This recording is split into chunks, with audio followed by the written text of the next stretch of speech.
दिया है और उस परिवार से ये लोग आकर के आज हम लोगों की भदोही की धरती पर अपनी प्रस्तुति कर रहे हैं। लेकिन जब लंका की धरती पे पहुंचल हैं सीता जी, यहाँ राम दुल्हन के खोजे लगले न रे, हमार दुल्हन कहाँ चल गई। खोजत खोजत आगे बोलन तक गिद्ध जटायु मिल गए, लहू लुहान गिद्ध जटायु पड़ल हुए। देखलन रामचंद्र जी जाके गोदिया में उछले न रे जटायु, तुम्हारी इस हालत को किसने किया। जटायु कलश की मेरी इस हालत को रावण ने किया है। प्रभु मैं तो इस हाल में हूँ, लेकिन सीता माता को लेकर के रावण यहाँ से लंका चला गया। अरे जटायु सीता का हरण हो गया। हाँ प्रभु सीता तो चली गई, लंका में इस समय है। मैंने बहुत प्रयास किया ले मैं रावण को रोक।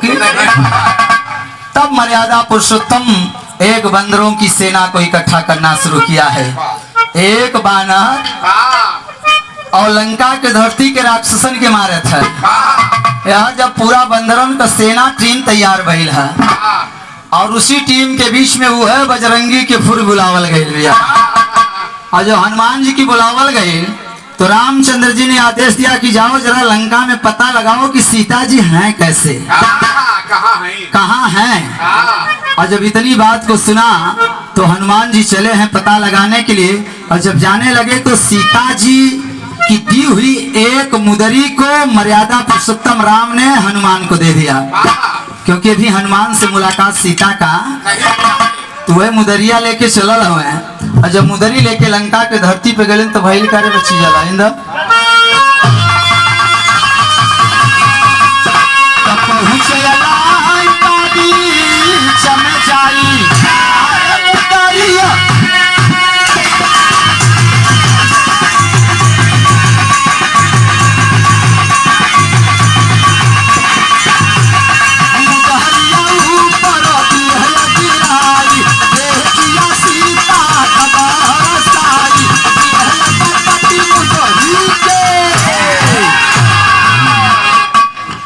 जोने पेड़ के नीचे सीता जी बैठल है, वही पेड़वा पे चढ़ के सीता जी के कोठिया में वह मुदरिया गिरा दिले। और जब सीता जी के कोठिया में वो मुदरी गिरल है श्री राम, सीता जी देखने कह रही तो हम मुदरी देहले रह ली जा। और वो मुदरी, जिस मुदरी की कीमत यह है कि जिस राज्य में वो मुदरी रहेगी वो राजा कभी पराजित नहीं होगा। स्वामी ने मुदरी भेज दिया, अब तो रावण कभी पराजित ही नहीं होगा। तब तक हनुमान कहे कि माई कहा सोचा तो बड़ी भूख लागल है। कहे तुम्हें भूखी के लगल भाई, यहाँ हमारे पति का जान खतरे में है, जा जवन मिले खा पीला।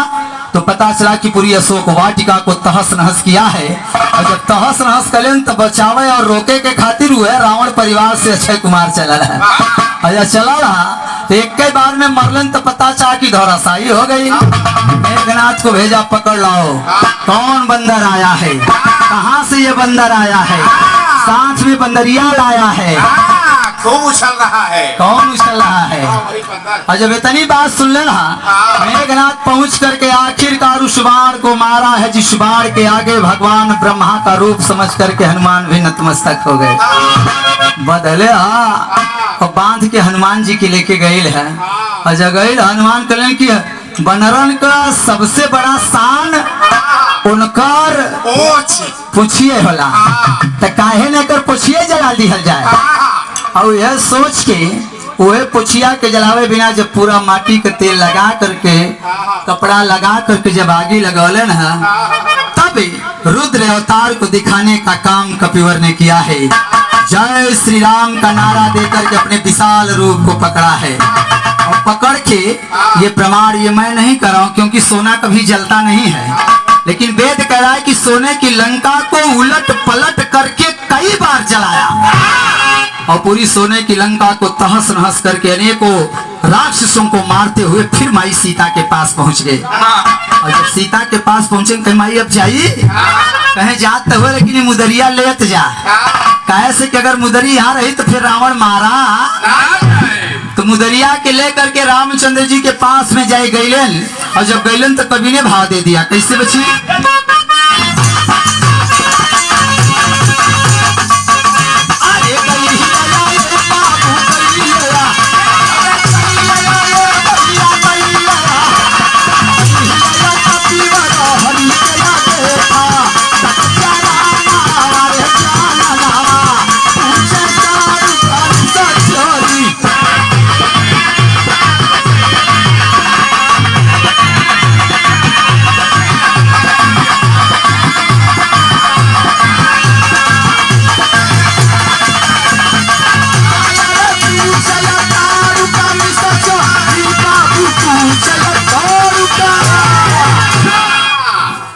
हनुमान जी पहुंच के रामचंद्र जी के पास में प्रणाम करें कि माई को पता लगा के आयल है, इना बताओ थे कि लंका जला के आयल है। मुदरी दिहलन और तब तक इधर रावण क्रोधित होकर के युद्ध का ऐलान कर दिया। एक तरफ लंका की धरती पे राम की सेना, तो दूसरी तरफ कपि हनुमान के साथ मिले के राम हैं, तो दूसरी तरफ हनुमान राम सहित सेना से लड़ने के लिए रावण तैयार है। और जब रावण तैयार हुआ है तब भावनाओं को व्यक्त करते हुए कवि ने 4 लाइन का छंद दिया है। ऐसे में चीज लाएंगे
पंचो।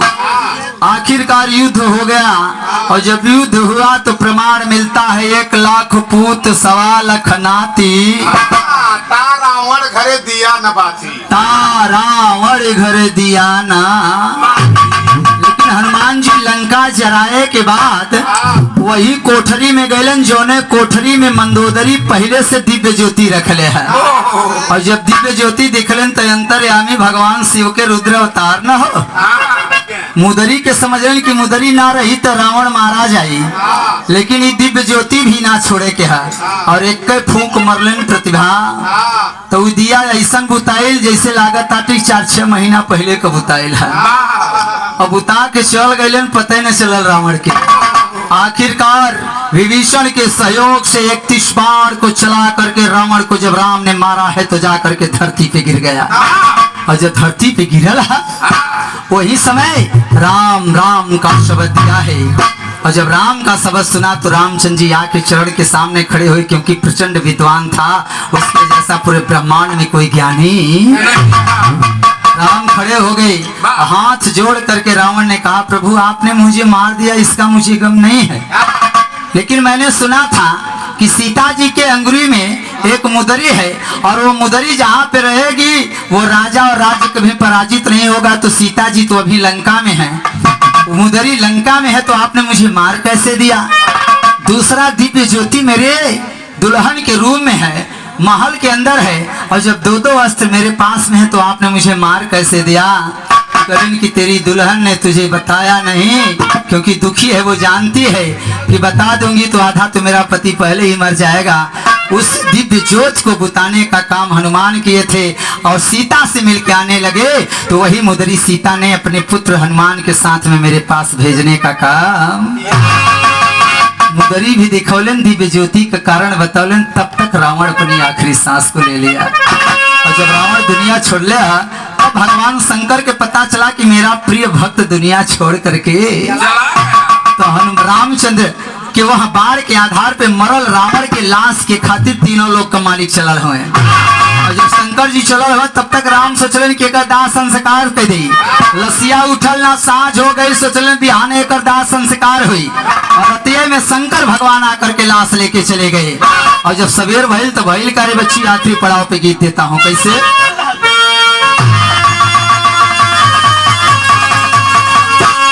लसिया ले